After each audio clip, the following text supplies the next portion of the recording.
Hello students, आज हम करेंगे NCERT solution of chapter 2 class 8 की।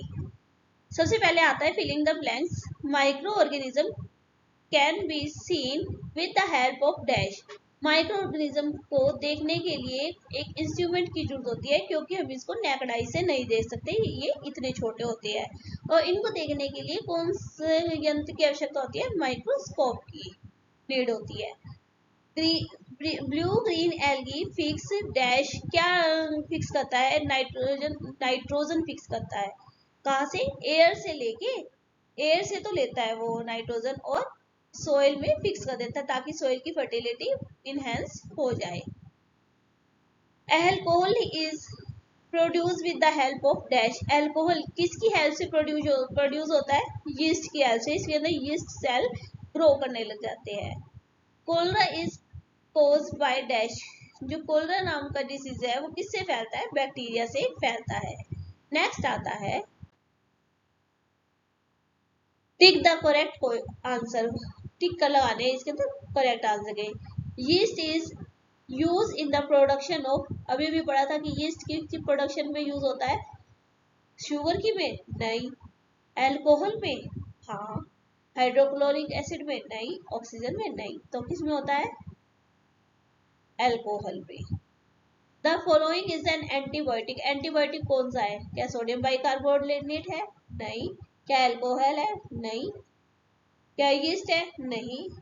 सेप्ट्रोमाइसिन। वैसे देख लेना, जिसके पीछे माइसिन वर्ड आ जाता है वो क्या होती है? तकरीबन एंटीबायोटिक होती है। अब आता है carrier of malaria causing protozoa is. कौन है जो? ऐसा कौन सा प्रोटोजोआ है जिसकी वजह से मलेरिया फैलता है? बताया था फीमेल एनोफ्लिस मॉस्किटो। ये नाम है। फीमेल एनोफ्लिस मॉस्किटो है जो कि मलेरिया को फैलाता है।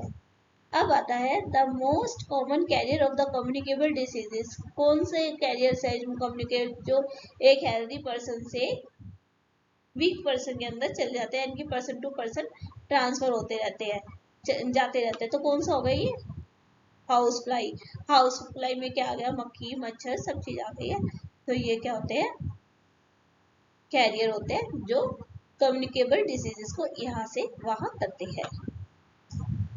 अब आता है the bread and idli dough rises because of. किसकी वजह से होता है? ग्रोथ ऑफ यीस्ट सेल की वजह से होता है। क्यों? क्योंकि यीस्ट की प्रोडक्शन, यीस्ट सेल की प्रोडक्शन होती रहती है ब्रेड के अंदर, जिसकी वजह से जो डो है वो फ्लफी हो जाता है। अब आता है the process of conversion of the sugar into the alcohol is called. देखो, जो शुगर है, शुगर को अल्कोहल में चेंज होने की जो प्रोसेस है वो क्या कहलाती है? फर्मेंटेशन। क्या कहलाती है? फर्मेंटेशन।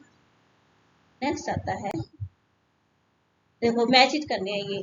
सबसे पहले हम देखते हैं कि आसान आसान देखते हैं। पहले कौन सा होता है इसके अंदर? राइजोबियम। राइजोबियम बताया था कि क्या करता है? ये नाइट्रोजन को फिक्स करने का काम करता है। नाइट्रोजन को फिक्स करने का काम कौन करता है? राइजोबियम नाम का बैक्टीरिया और ब्लू ग्रीन एल्गी। तो क्या आएगा? एक मिनट,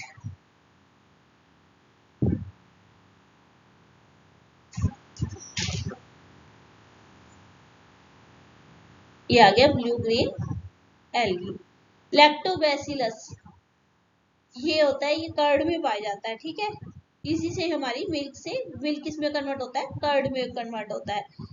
ये क्या कहता है? Lactobacillus setting of curd. Curd की सेटिंग में यूज होता है।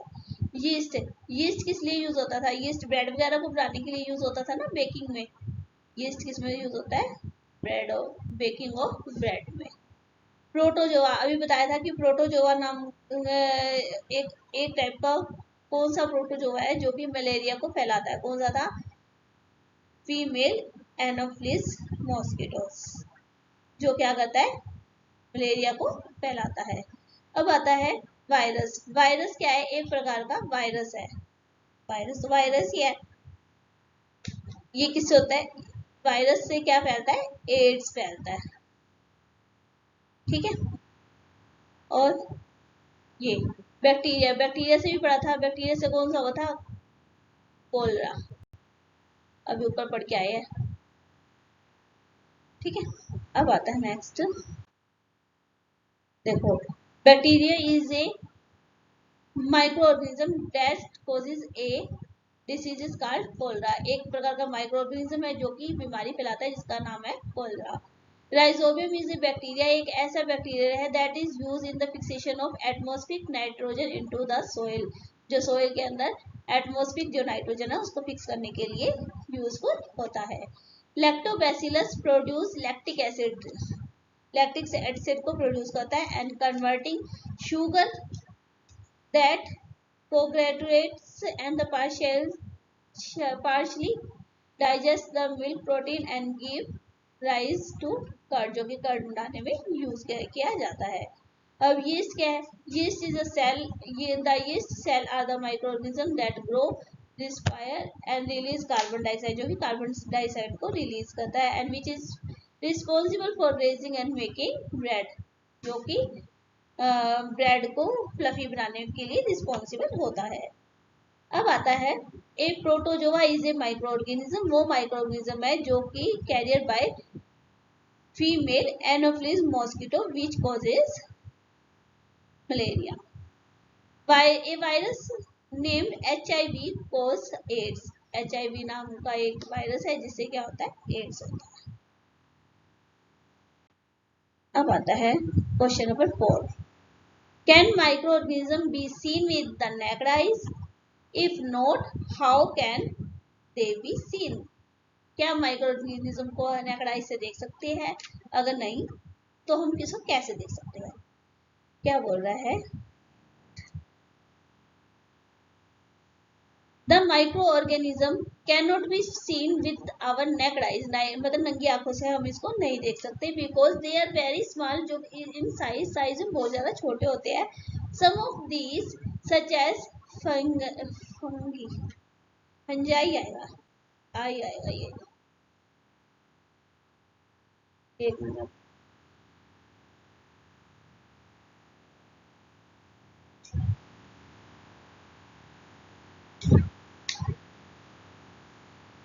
Fungi growing on bread and can be seen with the magnifying glass, देखो फंजाई है जो कि क्या है, गीले ब्रेड के ऊपर ग्रो कर जाता है, और जिसको हम किससे देख सकते हैं, मैग्नीफाइंग गिलास से देख सकते हैं। अदर, एक minute, other can not be scene without the help of micro organism, और दूसरे क्या है, इनको माइक्रो ऑर्गेनिज्म के बिना नहीं देख सकते। The major groups of microorganism के कौन कौन से ग्रुप है, 5 टाइप के ग्रुप्स है, वैसे इसमें पहले 4 थे लेकिन अब एक और ऐड हो गए, 5 है। कौन सा है, bacteria, fungi, protozoa, some algae and virus, इसको डिटेल में पढ़ते हैं। सबसे पहले आता है बैक्टीरिया, बताया था बैक्टीरिया क्या होता है, सिंगल सेल होता है, ठीक है, सिंगल सेल ऑर्गेनिज्म होता है, और ये क्या होता है, कई तरह की शेप में पाया जाता है, कौन कौन से, जैसे स्पाइरल हो गया, रोड शेप हो गया, स्फेरिकल शेप हो गया और कॉमा शेप हो गए। इससे कौन कौन सी बीमारियां फैलती है, कोलरा और ट्यूबरक्लोसिस। अब आता है फंजाई, फंजाई क्या होता है, फंजाई एकदम कॉमनली मल्टी सेलुलर ऑर्गेनिज्म, ये क्या है, मल्टी सेलुलर ऑर्गेनिज्म है जिससे क्या है, काफी बीमारियां फैलती है, that causes several diseases. The molds formed on the bread are a type of fungi. Fungi क्या है, ब्रेड के ऊपर छोटे छोटे ये ग्रीन ग्रीन सी लग जाता है ना, उन्हें बोलते हैं फंजाई। अब आता है प्रोटोजोआ, प्रोटोजोआ क्या है, ये क्या होता है, देखो बैक्टीरिया क्या था, वन सेल था, फंजाई क्या था, मल्टी सेलुलर था, प्रोटोजोआ क्या है, यूनिसेलुलर भी हो सकता है और मल्टी सेलुलर भी हो सकता है। इसे कौन सा है, एक तो अमीबा है इसका एग्जाम्पल, एक क्या है, प्लाज्मोडियम, ये क्या है, प्रोटोजोआ की एग्जाम्पल है। अब आता है they are harmful to human as well as other organism, ये क्या होते हैं, काफी हार्मफुल होते हैं ह्यूमंस के लिए और दूसरे ऑर्गेनिज्म के लिए भी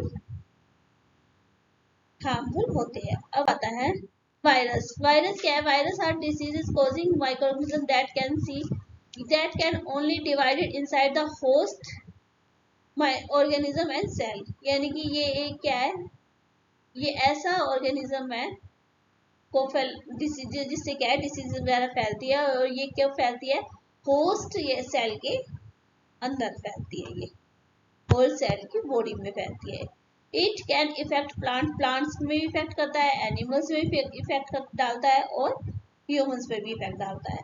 अब आता है HIV virus in human. HIV virus किस में होता है, ह्यूमंस में होता है। TMP वायरस प्लांट्स में होता है। ये क्या है, वायरसेस है, ये कुछ एग्जांपल्स है। अब आता है एल्गी। एल्गी क्या होता है, ये they are the only microorganism that are multicellular and have photosynthesis pigmentation। Algae में क्या होता है, ग्रीन कलर होता है, इसीलिए क्या है, फोटोसिंथेसिस पिगमेंट होता है। और ये क्या है, एक मल्टी सेलुलर होते हैं। इन्हें क्या बोला जाता है, they are also known as precursor of plant. Spirogyra हो गया, काइमोडोमोनस हो गया, ये क्या है, एल्गी के एग्जाम्पल्स है। नेक्स्ट आता है यही name micro organism.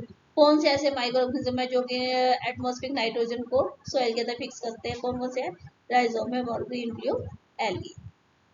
10 lines on the usefulness of microorganism in our life हमारी लाइफ में माइक्रो ऑर्गेनिज्म की क्या यूजेस है, उन पे 10 लाइन्स लिखनी है। कौन कौन सी है, देखो।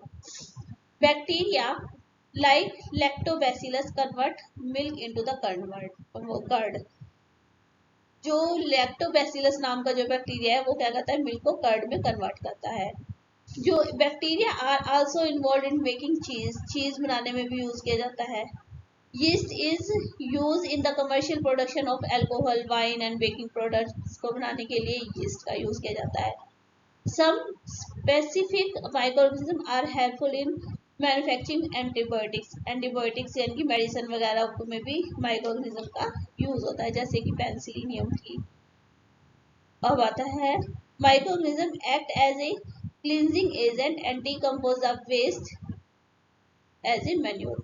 माइक्रोऑर्गेनिज्म क्या करता है, क्लीनिंग का भी काम करता है, जो वेस्ट हो जाते हैं उनको डिकम्पोज करके और मैन्योर को बनाता है। अब आता है next dead and weakened microbes are used in the preparation of the vaccination को बनाने के लिए जो किसका यूज होता है, जो डेड मरे हुए जो वायरसेस ऑर्गेनिज्म होते हैं ना, उनका यूज किया जाता है। जैसे कि अब कोरोना फैला था, कोरोना में क्या था, मरा हुआ ही तो बैक्टीरिया डाला था ना, वो वायरस डाला था बॉडी के अंदर, जिससे कि वैक्सीन वगैरह बनी थी।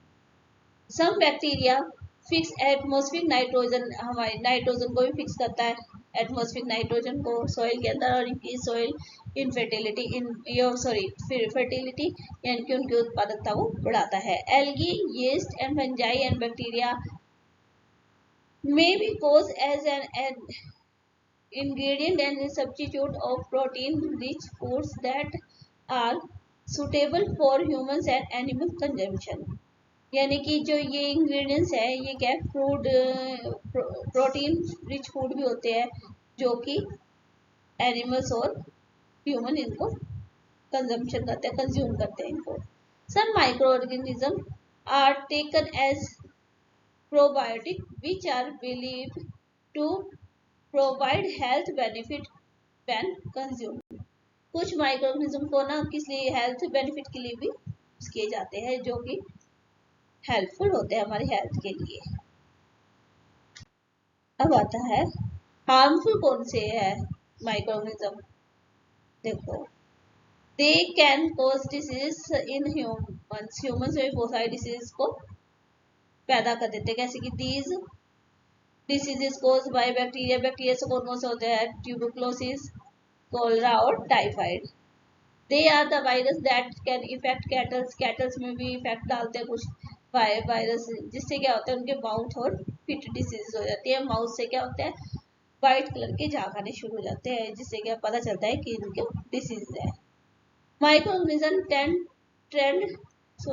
tend to reduce the productivity of the plant like wheat, rice, apple and sugar cane.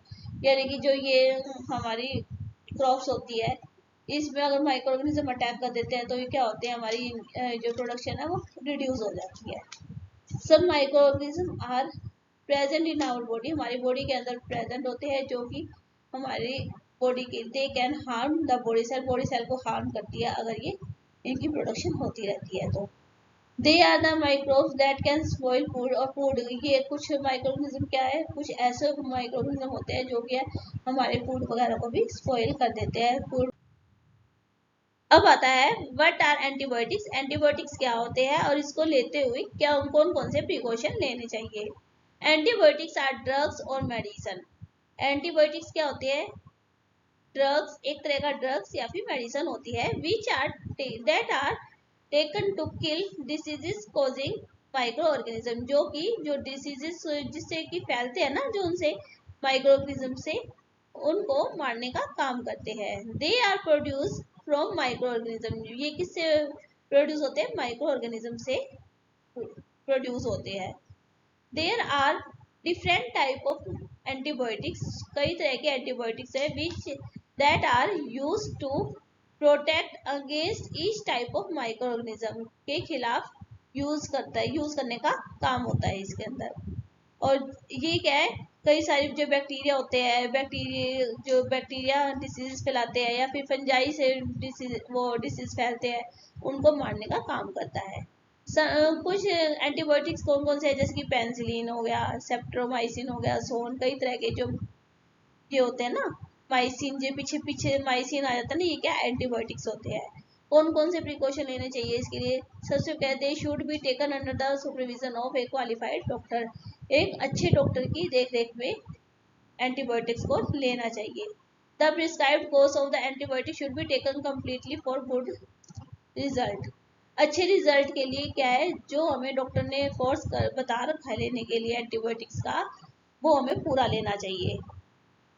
Taking the correct dose of the antibiotic is important, यानी कि एंटीबायोटिक्स की क्या है, करेक्ट डोज लेनी चाहिए। ये नहीं है कोई कम ले ली या फिर ज्यादा ले ली, कम ले ली तो असर नहीं करेंगी, ज्यादा ले ली तो हमारी बॉडी को क्या है, नुकसान पहुंचाएगी। अब आता है, थैंक यू बच्चों, अगर आपको ये चैनल पसंद आता है तो लाइक करें, सब्सक्राइब करें और शेयर करें।